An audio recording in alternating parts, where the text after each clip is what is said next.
Hello बच्चों, कैसे हो आप सभी बच्चों। आज हमारा यूट्यूब पे एक नया टॉपिक रहेगा स्टैटिक जीके का, जहां हम पढ़ेंगे इंपॉर्टेंट कमिटीज।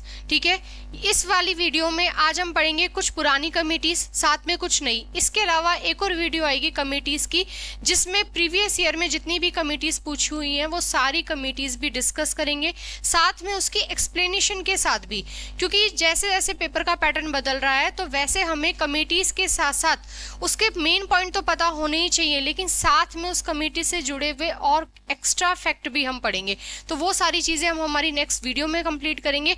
आज की वीडियो में बिल्कुल जो मेन हमारी जो कमेटीज हैं, जो पेपर में पहले भी पूछी हुई हैं, और साथ में कुछ नई कमेटी हैं, वो सारी डिस्कस करेंगे। ठीक है, चलो देखो भाई, सबसे पहले इंपॉर्टेंट कमिटीज वाला टॉपिक है हमारा। सबसे पहले हम इसमें पढ़ेंगे एसके धर कमेटी, जो कब बनी हुई है, 1948 में। क्यों बनी हुई है ये एसके धर कमेटी, तो सुनो। भारत आज़ाद हो गया, और भारत आज़ाद होने के बाद भारत में ये मांग उठना शुरू हो गई कि भाषा के आधार पर नए राज्य बनाओ। ठीक है, अब भाषा के आधार पर नए राज्य बनाना यानी कि लिंग्विस्टिक बेस पर नए स्टेट का फॉर्मेशन करना उतना सही नहीं था, क्योंकि भारत अभी आज़ाद हुआ है। अभी भारत को बड़ी मुश्किल से सरदार वल्लभ भाई पटेल ने सारी देसी रियासतों को मिलाकर पूरे भारत को एक किया है। लेकिन भारत के सामने एक नई चुनौती आ गई कि अलग अलग भाषा बोलने वाले लोग हैं, और वो कह रहे हैं कि अपनी अपनी भाषा के आधार पर क्या बना दो, नया राज्य। तो इसी समस्या को सुलझाने के लिए एक कमेटी बनी है, एसके धर कमेटी। ठीक है, एसके धर कौन थे, तो ये एक व्यक्ति हैं जो इलाहाबाद हाईकोर्ट के रिटायर्ड जज हुआ करते थे। और इसी कमेटी ने ये बोला कि भाषा के आधार पर राज्यों का जो पुनर्गठन किया जाएगा वो उतना सही नहीं है। अगर आपको नया स्टेट बनाना है तो बनाओ, लेकिन भाषा के आधार पर बिल्कुल भी मत बनाओ, एडमिनिस्ट्रेशन प्रशासन के आधार पर बनाओ। ठीक है, तो भाषा के आधार पर भारत के प्रांतों के पुनर्गठन की सिफारिश को चेक करने के लिए ही कौन सी कमेटी बनी थी, एसके धर। लेकिन इस सिफारिश को इन्होंने क्या कर दिया था, मना, और साफ ये बोला था कि आप एडमिनिस्ट्रेशन प्रशासन के आधार पर नया राज्य बनाओ, प्रशासन के आधार पर। ठीक है, उसके बाद अगली कमेटी आती है जेवीपी कमेटी, और ये पेपर में कई बार पूछी हुई है तो इसे इंपॉर्टेंट लगा लेना। क्या काम था इस जेवीपी कमेटी का, एसके धर कमेटी ने जब अपनी रिपोर्ट दी कि भाषा के आधार पर राज्य नहीं बनाए जाने चाहिए, एडमिनिस्ट्रेशन के बेस पे बनाए जाने चाहिए, लेकिन फिर भी भारत में लगातार ये मांग उठ रही थी। इसी समस्या को सुलझाने के लिए फिर से एक और कमेटी बनी, जेवीपी कमेटी। यानी कि एसके धर कमेटी ने जो रिपोर्ट दी थी अपनी, उसी रिपोर्ट को फिर से चेक करने के लिए कौन सी कमेटी बनी, जेवीपी। ठीक है, अब ये पूरा एक साथ नाम नहीं है। जे से यहाँ पर किसका नाम याद रखोगे, जवाहरलाल नेहरू का। ठीक है, वी से किसका नाम याद रखना है तुम्हें, वल्लभ भाई पटेल का। और पी से किसका नाम याद रखोगे बताओ, पट्टाभी सीतारामैया। तो पेपर में सीधा सवाल ये आता है कि कौन सा एक सदस्य है जो जेवीपी कमेटी में शामिल नहीं है। तो जे से क्या याद रखना है बताओ हमें, जवाहरलाल नेहरू, वी से वल्लभ भाई पटेल, और पी से पट्टाभी सीतारामैया। इन्होंने भी क्या करा, राज्यों के भाषाई पुनर्गठन की जो संभावना थी उसकी फिर से जांच करी। यानी कि एसके धर की जो रिपोर्ट है उसको पूरा इन्वेस्टिगेट किया, और इन्होंने भी मना कर दिया कि भाषा के आधार पर राज्य नहीं बनने चाहिए। अगर आपको नया स्टेट बनाना है तो किसके आधार पर बनाओ, प्रशासन, एडमिनिस्ट्रेशन के बेस पर बनाओ, या जोग्राफिकल कंडीशन, भौगोलिक आधार पर बनाओ। भाषा कोई एक ऐसा आधार नहीं है कि आप राज्य बना दो, क्योंकि अगर हम भाषा के आधार पर राज्य बनाने लगे तो भारत में तो इतनी सारी भाषाएं बोली जाती है, तो भारत तो टुकड़ों में बट जाएगा। हर भाषा वाले लोग दूसरे भाषाओं के लोगों से नफरत करेंगे। ठीक है, बीच में ये सारी चीजें उठी भी थी, लेकिन सबसे पहले हमें देखना चाहिए कि हमारा लिए पूरा इंपॉर्टेंट है भारत, हम भारतीय हैं, हमें भाषा के आधार पर विरोध नहीं करना चाहिए। इन्हीं सारी चीजों को सुलझाने के लिए लास्ट में कमीशन बना है, फजल अली कमीशन। उन्होंने देखा कि ये जो मांग उठ रही है ये उठ क्यों रही है, ये भाषा वाली बात आ रही है तो ये आ क्यों रही है। ठीक है, आंध्र प्रदेश में बहुत सारे क्या हो गया था, इसको लेकर आंदोलन करने लग गए थे लोग। तो इसीलिए भाषा के आधार पर जब सरकार पर दबाव बना कि नया स्टेट बनाना चाहिए, तो भाषा के आधार पर पहला राज्य बनाया गया था आंध्र प्रदेश। तो इसे यहीं की यहीं नोट कर लो, भाषा के आधार पर बनने वाला पहला है आंध्र प्रदेश। कब बना, 1 अक्टूबर 1953 को। ठीक है, आंध्र प्रदेश किससे अलग होकर, मद्रास से अलग होकर। क्यों हुआ ऐसा, तो जब जेवीपी कमेटी ने भी मना कर दिया यहाँ पर कि हम भी भाषा के आधार पर राज्य बनाने के लिए राजी नहीं है, ठीक है, तब वहां पर एक व्यक्ति थे पोट्टी श्री रमालू, पोट्टी श्री रमालू। और पोट्टी श्रीरामालू ने क्या कर दिया, 56 दिन की हंगर स्ट्राइक, भूख हड़ताल कर दी और इनकी हो गई डेथ। अब इनकी डेथ हो गई तो चीजें बहुत ज्यादा बुरी तरह फैल गई, सरकार पर आ गया दबाव और सरकार ने दबाव के चक्कर में पहली बार भारत भाषा के आधार पर पहला राज्य कौन सा बनाया है, आंध्र प्रदेश बनाया। किससे अलग होकर, मद्रास से। कैसे, तो देखो इधर मैप से समझो, ये हमारे भारत का नीचे वाला हिस्सा है, ठीक है। आज के टाइम तो इसे हम तमिलनाडु बोलते हैं और ठीक इसके ऊपर क्या पड़ता है, आंध्र प्रदेश। उस समय ये पूरी बाउंड्री नहीं थी, उस समय ये पूरा एक था, आंध्र प्रदेश और तमिलनाडु। आज तो इसमें हिस्सा तेलंगाना वाला भी है, ठीक है। उस समय ये पूरा हिस्सा एक हुआ करता था और इस पूरे हिस्से को एक साथ बोलते थे मद्रास। और इस मद्रास में 2 भाषा बोलने वाले लोग रहते थे, तमिल और तेलुगु। तो तेलुगु वालों ने बोला कि हमें इन तमिल वालों के साथ नहीं रहना है, हमें भाषा के आधार पर क्या करो, अलग। तो तेलुगु भाषा बोलने वालों के लिए अलग से कौन सा स्टेट बना दिया, आंध्र प्रदेश। तो आंध्र प्रदेश में कौन सी भाषा बोली जाती है, लिख लो साथ के साथ भाषा भी, तेलुगु। और मद्रास में कौन सी भाषा वाले लोग रह गए, तमिल। आज तो इस मद्रास का भी नाम क्या हो गया, तमिलनाडु, ठीक है। तो तमिलनाडु में तमिल भाषा वाले लोग रह गए और तेलुगु भाषा बोलने वाले लोग किस में चले गए, आंध्र प्रदेश। तो आंध्र प्रदेश भाषा के आधार पर बनने वाला पहला राज्य है। कब बना, तो इसकी डेट भी इंपॉर्टेंट है, 1 अक्टूबर 1953, ठीक है। अब जब एक बना दिया तो सीधी सी बात है बाकी लोग भी डिमांड करेंगे, बाकी स्टेट भी बोलेंगे कि आंध्र प्रदेश बन सकता है तो बाकी राज्य क्यों नहीं बन सकते। इधर से गुजराती भी बोलने लगे कि हमें मराठी बोलने वालों से अलग करो, उधर पंजाब में ये चीजें होने लग गई। तो इन्हीं सारी समस्याओं को सुलझाने के लिए कमीशन बना, कौन सा, फजल अली कमीशन। तो देखो ये कब बन रहा है, अक्टूबर 1953 में। चीजें बहुत ज्यादा बिगड़ गई तो जल्द से जल्द एक कमीशन का आयोजन हुआ दिसंबर 1953 में। तो देखो फजल अली कमीशन, या फिर इसे दूसरा नाम बोलते हैं स्टेट रीऑर्गेनाइजेशन कमीशन, राज्य पुनर्गठन आयोग, दोनों नाम में से कोई भी पेपर में आ सकता है। फजल अली इसका नाम क्यों है, क्योंकि इसके अध्यक्ष फजल अली थे, इसलिए इस कमीशन को फजल अली कमीशन भी बोलते हैं, ठीक है। तो स्टेट रीऑर्गेनाइजेशन कमीशन, दूसरा नाम देखो नीचे लिखा हुआ है, राज्य पुनर्गठन आयोग के अध्यक्ष कौन है, फजल अली, इसीलिए इस कमीशन को भी क्या बोल देते हैं, फजल अली कमीशन। कब फॉर्मेशन हो रखा है बताओ, बोलो कब हो रखा है, तो दिसंबर 1953 में, ठीक है। अध्यक्ष कौन है इस कमीशन के, क्या काम था इसका कि भाई सारी जो समस्याएं ये जो चल रही है, जो जड़ शुरू हुई है भाषा के आधार पर, इस पूरी समस्या को सुलझाओ। क्यों, क्योंकि ये समस्या भी हो क्यों रही थी, क्योंकि जब भारत आजाद हुआ तो भारत में वैसी स्थिति नहीं थी जैसी आज है। आज राज्य है और केंद्र शासित प्रदेश है, उस समय सारी चीजें नहीं थी। तो स्टेट रीऑर्गेनाइजेशन कमीशन ने अपनी रिपोर्ट दी है 1955 में, ठीक है। 1953 में तो इसका फॉर्मेशन हो रखा है कमीशन का, 1955 में अपनी रिपोर्ट दी और इस रिपोर्ट के आधार पर हमने एक स्टेट रीऑर्गेनाइजेशन एक्ट, राज्य पुनर्गठन अधिनियम पारित करा, जो कब पारित हो रखा है, 1956 में। तो अब देखो 2 सवाल बनते हैं, दोनों में कंफ्यूज मत होना। अगर वो पूछे पेपर में स्टेट रीऑर्गेनाइजेशन कमीशन, राज्य पुनर्गठन आयोग कब बना है, तो हमें आंसर करना है दिसंबर 1953, 1953 ईयर याद रखना। पेपर में पूछे कि स्टेट रीऑर्गेनाइजेशन एक्ट अधिनियम कब पास हुआ, तब आंसर करना है हमें 1956। और इसी एक्ट की वजह से भारत में 14 तो स्टेट बने, ठीक है, और 6 केंद्र शासित प्रदेश बने। भाई जैसे आज हमारे पास 28 राज्य है और 8 केंद्र शासित प्रदेश है, तो ये स्थिति भारत में पहले नहीं थी। 1956 में ये अधिनियम पारित करा, राज्य पुनर्गठन अधिनियम कब पारित हो रखा, 1956 में। कौन सी कमेटी, तो फजल अली कमेटी हो जाएगी, फजल अली इसमें अध्यक्ष है, ठीक है। और इसी एक्ट के बेस पर हमने उस समय पर 14 तो राज्य बनाए, ठीक है, और 6 क्या बनाए, केंद्र शासित प्रदेश, जो वर्तमान में बढ़कर कितने हो गए हैं, 28 राज्य और 8 केंद्र शासित प्रदेश। तो ये सारी की सारी जो चीजें एक साथ इसलिए लिखी हुई है, सब एक दूसरे से जुड़ी हुई हैं। तो सबसे पहले कौन सी कमीशन बनाया हमने, कमेटी बनाई, एसके धर, इन्होंने मना कर दिया कि भाषा के आधार पर राज्य नहीं होने चाहिए। फिर हमने कौन सी बनाई, जेवीपी, जे से कौन रहेंगे, जवाहरलाल नेहरू, वी से कौन रहेंगे, पी से रहेंगे पट्टाभी सीतारामैया, इन्होंने भी मना कर दिया कि भाषा के आधार पर नया राज्य नहीं होना चाहिए।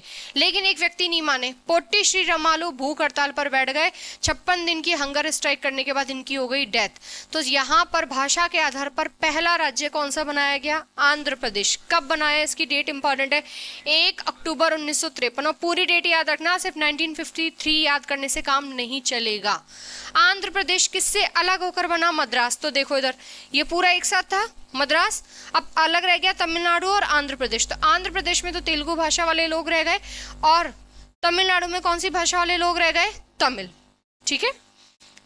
इन्हीं सारी समस्याओं को सुलझाने के लिए कि आंध्र प्रदेश बन गया तो बाकी नए राज्यों ने बोला हमें भी बनाओ, नया राज्य बनाओ भाषा के आधार पर।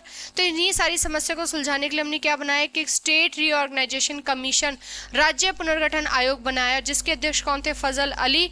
कब बना हुआ है? दिसंबर 1953 में। इसीलिए इस कमीशन को फजल अली कमीशन भी कहते हैं। इन्होंने अपनी रिपोर्ट कब दी? 1955 में। ठीक है। इसी रिपोर्ट के बेस पे एक एक्ट पास हुआ, अधिनियम स्टेट रीऑर्गेनाइजेशन एक्ट, राज्य पुनर्गठन अधिनियम 1956 पारित हुआ और हमने 14 तो स्टेट बनाए और कितने बनाए? 6 यूटी बनाए। ठीक है। तो ये सारी चीजें नोट कर लेना साइड में कौन कौन सी हैं। उसके बाद देखो फजल अली के साथ साथ में काम करने वाले 2 व्यक्ति और कौन थे, यानी कि स्टेट रीऑर्गेनाइजेशन कमीशन के अध्यक्ष पूछे तो फजल अली आंसर करना है। साथ में 2 सदस्य और थे, कौन कौन?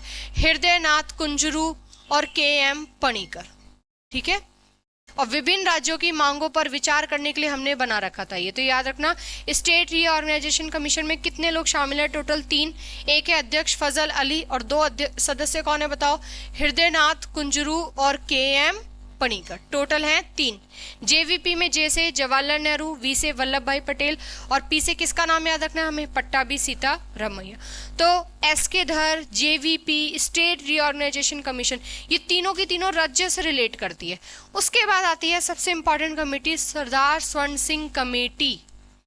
ठीक है। सरदार स्वर्ण सिंह कमेटी से हमने कौन सा अमेंडमेंट कर रखा है? 42वां 42वां संविधान संशोधन से हमने लगभग 50 से ज्यादा आर्टिकल में चेंजेस करे थे, इसीलिए इसको लघु संविधान, मिनी कॉन्स्टिट्यूशन भी कहते हैं, लघु संविधान। ठीक है। मिनी कॉन्स्टिट्यूशन भी। ठीक है। तो 42वां संविधान संशोधन कौन सी कमेटी के कहने पर हो रखा है? सरदार स्वर्ण सिंह कमेटी। और इसमें मेंबर पूछ सकता है, टोटल मेंबर याद रख देना सरदार स्वर्ण सिंह को मिलाकर, अध्यक्ष तो सरदार स्वर्ण सिंह ही थे, इसके कुल सदस्य है 12 याद रख देना।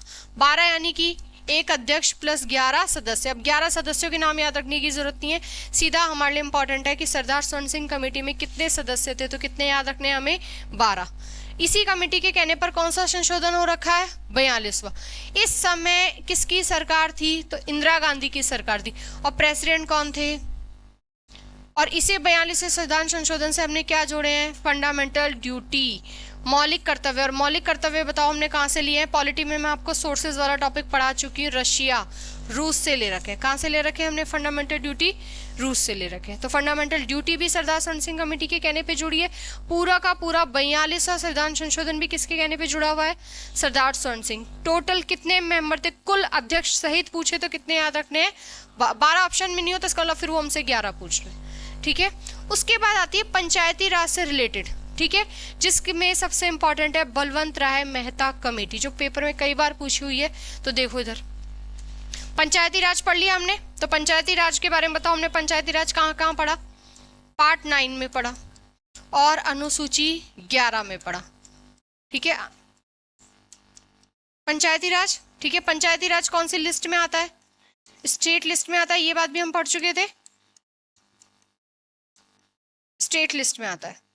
कितने सब्जेक्ट आते हैं पंचायती राज के अंदर? 29 विषय आते हैं भाई। ठीक है। कौन से अमेंडमेंट से इसको संवैधानिक दर्जा दिया? 73rd constitutional amendment 1992। ये लागू कब से हो रखा है? इसकी लागू होने की डेट भी पूछता है, तो 24 अप्रैल 1993। इसीलिए हर साल 24 अप्रैल को हम कौन सा दिवस मनाते हैं? पंचायती राज दिवस मनाते हैं। लेकिन ये दिवस हम मना कब से रहे हैं? 2010 से। ठीक है, ये याद रखना। ठीक है। और 73rd अमेंडमेंट हुआ तब सरकार किसकी थी? 1992 में PV नरसिम्हा राव, और प्रेसिडेंट कौन हुआ करते थे? शंकर दयाल शर्मा। ठीक है। कहां से कहां तक आता है पंचायती राज? 243 से लेकर 243O। ठीक है। ये सारी चीजें हम अनुसूची वाले टॉपिक में पढ़ चुके हैं, ये यहाँ पे रिपीट हो रही है तो आपका रिवीजन हो जाएगा।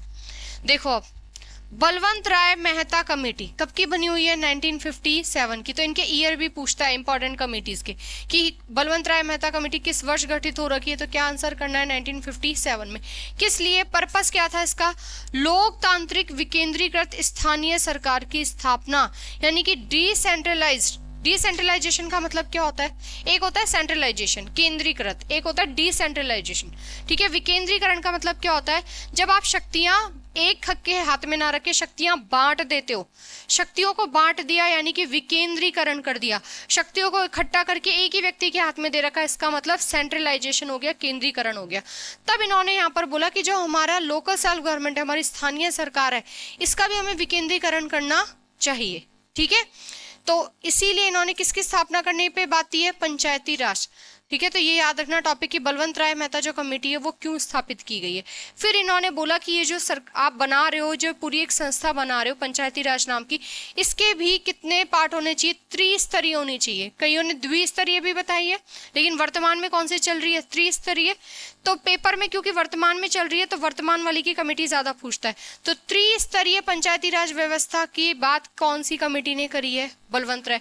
यानी कि बहुत सारी कमेटीज बनी थी, लेकिन हमने सबसे ज्यादा रिकमेंडेशन कौन सी कमेटी की मानी है, बलवंत राय मेहता कमेटी। कब की बनी हुई है बताओ, 19। क्यों बनी हुई है, ताकि जो हमारी डेमोक्रेसी है उसमें हमें पावर्स को डिसेंट्रलाइजेशन करना है। शक्ति सिर्फ एक सरकार के हाथों में नहीं होनी चाहिए, हर स्तर पर बटी हुई होनी चाहिए। तो गांवों तक उस चीज को कैसे पहुंचाना है, तो हमें क्या बनाना है, पंचायती राज। कितने स्तर की बात करी है बलवंत राय मेहता ने, 3। तो 3 कौन कौन से हैं देखो, एक तो ग्राम पंचायत हो गया सबसे छोटी इकाई ग्राम पंचायत, और ग्राम पंचायत में भी सबसे छोटी इकाई होती है ग्राम सभा।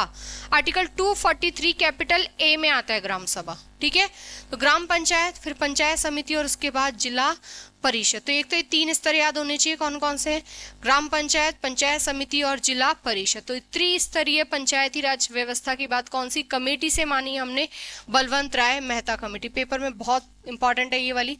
उसके बाद एक और आती है पंचायत से रिलेटेड, कौन सी, अशोक मेहता कमेटी। ठीक है, अशोक मेहता कमेटी कब की बनी, 1977 में। और इन्होंने बोला कि 2 स्तर होने चाहिए, 3 नहीं होने चाहिए, 2 स्तरों को मिलाकर पंचायती राज की शुरुआत करनी चाहिए। लेकिन हमने ये बात नहीं मानी, लेकिन सीधा पूछे कि अशोक मेहता कमेटी भी किस लिए बनाई गई थी, पंचायती राज से। ठीक है, इन्होंने 2 स्तर कौन कौन से बताए, तो इन्होंने 2 स्तर बताए थे, एक तो जिला परिषद होना चाहिए और एक मंडल पंचायत होनी चाहिए। तो जिला परिषद त्रिस्तरीय में भी था, तो ये हमने माना हुआ है। उसके बाद बनी है एलएम सिंघवी कमेटी। ठीक है, 1986 में। और इन्होंने क्या बोला है कि स्थानीय स्वशासन को संवैधानिक रूप से स्थापित होने दो। बोला तुमने पंचायती राज बना तो दिया, लेकिन जब तक आप इसको संविधान में दर्जा नहीं दोगे, संवैधानिक दर्जा, कॉन्स्टिट्यूशन स्टेटस नहीं दोगे, तब तक ये उतनी पावरफुल नहीं हो पाएगी। तो पंचायती राज को हमने कॉन्स्टिट्यूशन स्टेटस, संवैधानिक दर्जा कौन से अमेंडमेंट से दे रखा है, 73rd से। तभी तो हमने 11वीं अनुसूची जोड़ी। भाई पंचायती राज को पूछे कि संवैधानिक दर्जा कौन से संशोधन से दिया गया, पंचायती राज को कॉन्स्टिट्यूशन स्टेटस कौन से अमेंडमेंट से दिया गया, तो 73rd से दिया गया। कब, 1992 में। और इसकी बात करी कौन सी कमेटी ने, किस तरह की व्यवस्था होनी चाहिए, तब किसका नाम याद रखना है हमें, एलएम सिंघवी कमेटी। तो बलवंत राय मेहता कमेटी, ठीक है, अशोक मेहता कमेटी और एलएम सिंघवी कमेटी याद रखना। ठीक है, और ग्राम सभा बताई इन्होंने सबसे छोटी कही कि विकेंद्रीकृत लोकतंत्र का आधार हो। आधार यानी कि जहां से चीजें शुरू होती है। तो सबसे ऊपर अब ये पूरा व्यवस्था है, तो इन्होंने बोला सबसे नीचे क्या होनी चाहिए, ग्राम सभा होनी चाहिए। ठीक है, फिर पंचायत समिति होनी चाहिए और फिर जिला परिषद होनी चाहिए। और बीच वाले को क्या नाम दिया इन्होंने, पंचायत समिति। तो इन्होंने बोला कि ग्राम सभा वो होनी चाहिए आधार, यानी कि ग्राम सभा से चीजें शुरू होनी चाहिए, शक्तियां बटी हुई होनी चाहिए, लेकिन 3 स्तरों पर बटी होनी चाहिए। तो विकेंद्रीकृत, डिसेंट्रलाइजेशन। ठीक है, तो डिसेंट्रलाइज डेमोक्रेसी की बात साथ में और किसने करी है, एलएम सिंघवी ने। स्थानीय स्वशासन को, लोकल सेल्फ गवर्नमेंट को संवैधानिक दर्जा दिलाने की बात भी कौन सी कमेटी ने करी है, एलएम सिंघवी। तो एक तो बलवंत राय मेहता कमेटी याद रखना और एक एलएम सिंघवी कमेटी याद रखना। ठीक है, उसके बाद अगली कमेटी आती है बीपी मंडल, बिंदेश्वर प्रसाद मंडल कमेटी। कब की बनी हुई है, 1979। किस प्रधानमंत्री के काल में, तो मोरारजी देसाई। क्यों बनी हुई थी ये, तो सुनो इधर। सामाजिक और शैक्षणिक रूप से जो पिछड़े वर्ग हैं, यानी कि बैकवर्ड क्लासेस की पहचान करने के लिए। हालांकि इससे पहले भी एक कमेटी बनी हुई है, काका कालेलकर कमेटी। ठीक है, काका कालेलकर कमेटी बहुत पहले की बनी हुई है। उनको भी सबसे पहले वही कमेटी ऐसी थी जिसको ये बोला गया था कि आप पिछड़े वर्गों की पहचान करो। तो क्वेश्चन याद रखना, बैकवर्ड क्लासेस के लिए सबसे पहले कौन सी कमेटी बनी, तो काका कालेलकर कमेटी बनी हुई है। ठीक है, अभी आ जाएगी इसी में आगे। लेकिन इसके बाद और कौन सी कमेटी बनी जिससे कहा गया कि पिछड़े वर्ग हैं जो एजुकेशनली और शैक्षणिक दोनों रूपों से, ठीक है, सॉरी, शैक्षिक रूप से भी और सामाजिक रूप से भी पिछड़े हुए हैं, तो इसके लिए हमने कौन सी कमेटी बनाई? बीपी मंडल। इसका ईयर पेपर में पूछा हुआ है। बीपी मंडल कमीशन कब का बना हुआ है? 1979। और 79 में किसकी सरकार थी? मोरारजी देसाई की, ठीक है, जनता पार्टी। और मोरारजी देसाई के बारे में क्या सवाल आता है? पहले गैर कांग्रेसी, नॉन कांग्रेसी पीएम बने, देश के पहले गैर कांग्रेसी, यानी कि इससे पहले जितने भी पीएम बने थे वो सारे के सारे क्या थे? कांग्रेसी। तो देश के पहले नॉन कांग्रेसी पीएम, गैर कांग्रेसी पीएम भी कौन बने हैं? मोरारजी देसाई बने हुए, ठीक है। कौन सी पार्टी से थे? जनता पार्टी। और इन्हीं के समय ये वाला कमीशन बना है पिछड़े वर्गों की पहचान करने के लिए। और इसी कमीशन ने अपनी रिपोर्ट में कहा था कि 27% रिजर्वेशन देना चाहिए किसको? ओबीसी कैंडिडेट्स को, ठीक है। तो सीधा क्वेश्चन आता है कि ओबीसी को 27% रिजर्वेशन देने की बात कौन से कमीशन के आधार पर कही गई? तो कौन सा कमीशन याद रखना है हमें, बताओ? बीपी मंडल। कौन सा कमीशन याद रखना है? कब का बना हुआ है? 1979। कौन से पीएम है? मोरारजी देसाई। मोरारजी देसाई के बारे में एक और फैक्ट यही के याद कर लो, देश के पहले गैर कांग्रेसी पीएम है, ठीक है। कितने प्रतिशत रिजर्वेशन देने की बात की है? 27। और 27% रिजर्वेशन हमने ओबीसी वालों को दिया भी है, ठीक है। तो देखो यहीं पे लिखी हुई है नीचे काका कालेरकर। तो काका कालेरकर कमीशन कब का बना हुआ है? 1953। फर्स्ट बैकवर्ड क्लासेस कमीशन, पिछड़ा वर्ग की पहचान करने के लिए सबसे पहले कौन सा आयोग बना है? तब हमें कौन सा याद रखना है? काका कालेरकर याद रखना है भाई, ठीक है। और उसके बाद कौन सा बना हुआ है? तो कौन सा याद रखना है हमें? बीपी मंडल। कौन सी सरकार के समय? मोरारजी। 1953 में किसकी सरकार थी अगर सरकार पूछे तो? पंडित जवाहरलाल नेहरू पीएम बने हुए थे, ठीक है। पंडित जवाहरलाल नेहरू, 1964 में हुई उनकी डेथ, पंडित जवाहरलाल नेहरू की। तो ये तो 53 पूछ रहा है, तो 1953 में किसकी सरकार है? पंडित जवाहरलाल नेहरू की। उसके बाद देखो अगली बनी हुई है PV Rajamannar committee. PV Rajamannar committee कब की बनी हुई है? 1969। और ये किस स्टेट की कमेटी थी? तो तमिलनाडु याद रखना, ठीक है। किस लिए? सेंटर स्टेट रिलेशन, कि केंद्र और राज्यों के बीच में अच्छे संबंध स्थापित करने के लिए कमेटी बनी है। कौन सी? PV Rajamannar committee. कहाँ की बनी हुई है? तमिलनाडु की। और कब बनी हुई है? 1969। तो इसका स्टेट और ईयर जरूर याद रखना, पीवी राजमन्नार, ठीक है। अगली है सरकारिया कमीशन। सरकारिया कमीशन कब का बना हुआ है? 1983 में। 83 में किसकी सरकार थी बताओ? इंदिरा गांधी की सरकार थी। 1984 में इंदिरा गांधी की डेथ हो चुकी है, तो 1983 में इंदिरा गांधी की सरकार के समय सरकारी आयोग बना। किस लिए? सेंटर स्टेट रिलेशन को ही स्टैब्लिश करने के लिए। साथ में इन्होंने बोला कि जो गवर्नर की अपॉइंटमेंट होती है, राज्यपाल की नियुक्ति होती है, वो गैर पक्षपातपूर्ण होनी चाहिए भाई, ठीक है। तो राज्यपाल की नियुक्ति को रिलेटेड भी कौन सी कमेटी बनी हुई है? सरकारिया। पेपर में सवाल ऐसे घुमा के पूछा हुआ है कि राज्यपाल की जो नियुक्ति है वो पक्षपातपूर्ण नहीं होनी चाहिए, पक्षपात से फ्री होनी चाहिए, ठीक है। तो ये बात कौन सी कमीशन ने कह रखा है? सरकारिया। किसके समय की बनी हुई है बताओ? इंदिरा गांधी, 1983 में। उसके बाद अगली है पुंछी कमीशन। कब का बना हुआ है? MM Punchhi commission 2007। ये भी किससे रिलेट करता है? सेंटर स्टेट रिलेशन, ठीक है। तो सेंटर स्टेट रिलेशन के लिए बताओ कौन कौन सी पढ़ ली हमने? एमएम पुंछी कमीशन, ठीक है, सरकारिया कमीशन और पीवी राजमन्नार, जो कब की बनी हुई? 1969। और कौन से स्टेट की है? तमिलनाडु। उसके बाद है बीजी खेर। बीजी खेर कब का बना हुआ है? 1955। प्रथम राजभाषा आयोग, ठीक है। हमारा जो ऑफिशियल लैंग्वेज कमीशन, और लैंग्वेज कमीशन कौन से आर्टिकल में आता है? आर्टिकल यहीं के याद कर दो, 344 में। राजभाषा आयोग होता है आर्टिकल 344 में। तो हमारा जो पहला राजभाषा आयोग बना है वो किसके कहने पर बना हुआ है? बीजी खेर। कब की बनी हुई है? 1955। उसके बाद आती है कपूर कमेटी 1966। महात्मा गांधी की हत्या की जांच करने के लिए कौन सी कमेटी बना रखी है? कपूर कमेटी। उसके बाद है लकड़वाला कमेटी। बच्चों बहुत बहुत इंपॉर्टेंट है, पेपर में कई बार पूछी हुई है, 1993 की, ठीक है। भारत में गरीबी लोगों की संख्या कितनी है, यानी कि कितने लोग गरीब हैं और कितने नहीं हैं। तो गरीब लोगों की जांच करने के लिए कौन सी कमेटी बनी हुई है? लकड़वाला कमेटी। कब की? 1993 की, ठीक है। इसी के बाद एक और कमेटी है दंतेवाला कमेटी। तो बेरोजगारों की कितने लोग बेरोजगार हैं इसका अनुमान लगाने के लिए कौन सी कमेटी बनी हुई है? दंतेवाला कमेटी। जबकि गरीबी का अनुमान लगाने के लिए कि कितने लोग गरीब हैं इसके लिए कौन सी कमेटी बनी हुई है? लकड़वाला कमेटी। ठीक है, तो यहाँ तक हमारी ये कमिटीज़ हो गई। तो इसके आगे का जो हिस्सा है हम वो हमारी नेक्स्ट वीडियो में कंप्लीट करेंगे। Thank you.